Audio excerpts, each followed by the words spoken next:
although I am not a doctor, I'm just a nurse.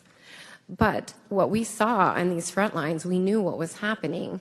And when we asked for the ibuprofen, they said, no, it was contraindicated. When we asked, like, why aren't we giving them steroids? Oh, well, it's not. We were just following orders. Following orders has led to the sheer number of deaths that has occurred in these hospitals. I didn't see a single patient died of COVID. I've seen a substantial number of patients die of negligence and medical malfeasance. When I was on the front lines of New York, I'm unfortunately known globally viral as the nurse that was in the break room sobbing, saying that they were murdering my patients. The pharmaceutical companies had gone into those hospitals and decided to practice, I guess you can say, on the minorities, on the disadvantaged, on the marginalized populations that we know that we had no advocates for, because the very agencies that should have been protecting them were closed because we were sheltering in place. Now, while I was there and I saw that the pharmaceutical companies were rolling out remdesivir onto the patients, I tried to get a hold of the IRBs. I tried to get a hold of my appropriate chain of command. I tried CMS. I tried Department of Health. And they rolled out remdesivir onto a substantial number of patients for which we all saw it was killing the patients. And now it's the FDA-approved drug that is continuing to kill patients in the United States. As nurses, we've collected a statistical or descriptive amount of information that you may not get from the doctors, because from where they do quantitative data, we do qualitative data with a humanistic, phenomenological approach in nursing research. And so we've collected the data from all of these patients across the country from which we have been helping patients, because I formed the organization American Frontline Nurses and the Advocacy Network so nurses could advocate for these patients. And all of this data pool shows that as these patients get remdesivir, they have a less than 25% chance of survival if they get more than 2 doses. Now they're rolling it out on children as well, and into the nursing homes or skilled nursing facilities as early intervention, when, as Dr. Pierre Corey and Dr. Merrick have already demonstrated, that there are cost-effective medications out there, and we are going to see the amplification of death across our country. And we haven't even touched on the vaccines, for which all of our expert panels have already very well described that situation, so I won't touch on that, since many of them are by far superior to me than even I could ever hope to be.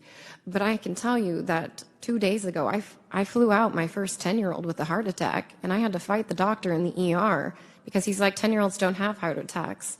And I argued back and forth for 30 minutes to force his hand to get an EKG, to find out that he had almost a complete STEMI, which is ST elevated myocardial infarction, for which you could see it lit up on the 12-lead EKG. And he's like, well, that's not possible. And I'm like, well, he was just vaccinated yesterday. It is very much possible. At any given time, people are getting a hold of me and the nurse advocates at American Frontline Nurses to help advocate, because as you've seen, there is victim shaming that it's anxiety, it's this. But in actuality, if they put down that it was a vaccine injury, the physician, the corporation, the hospital, the clinic, they actually won't get reimbursed. So it gets labeled as anxiety or neuropathy or Guillain-Barré syndrome, when in actuality, it's very realistically a vaccine injury. Now, I'm not, even though I founded American Frontline Nurses, I've traveled extensively to South America, India, and South Africa, working in hot zones, stopping the spread of the virus, and working with early intervention. And nowhere in those countries, in developing nations, do I see these issues that we see here in the United States. It's actually, I'm a very proud American citizen. I come from a family of immigrants, and my mother told me that the United States is the best country in the world, though granted I am biased being an American. And our level of healthcare has been deteriorated to substandard third world nation healthcare, whereas I tell people you are better off in South America in a field hospital than you are in level 1 trauma designer hospitals in the United States. As nurses, we are getting reports across the country from our American Frontline Nurses about patients not getting food, patients not getting water. How come a patient hasn't been fed in 9 days? Why do I need to get a court order to force a hospital to feed a person who isn't intubated and who's literally telling you they would like food? Oh, well, you can't take your BiPAP mask off. Well, that's what us nurses are for. We're going to help you take that off, and we're going to help you eat, but we're not allowed to. If they're on a ventilator, they're not getting basic standards of care. I've had patients that haven't been bathed, haven't been fed, haven't been given water, haven't been turned. And if you ask me, this isn't a hospital, this is a concentration camp. That's right. Absolutely it is. Nowhere in the United States do we isolate people for hundreds of hours at a time with no human contact. It's not even allowed in the prisons. You are not allowed to isolate a prisoner for beyond a certain extensive amount of time because it is horrible for their mental health and is considered inhumane. However, in these hospitals now, we're allowed to isolate patients from their families for days, and you have to say goodbye to them over an iPhone, as Jennifer Bridges has just demonstrated to us, or she has to shuttle people in to see.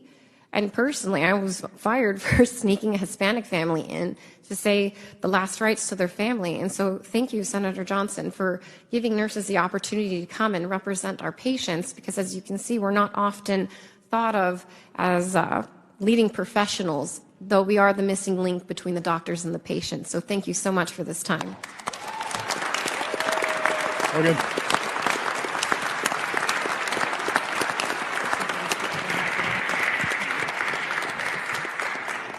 Thank you for being a nurse.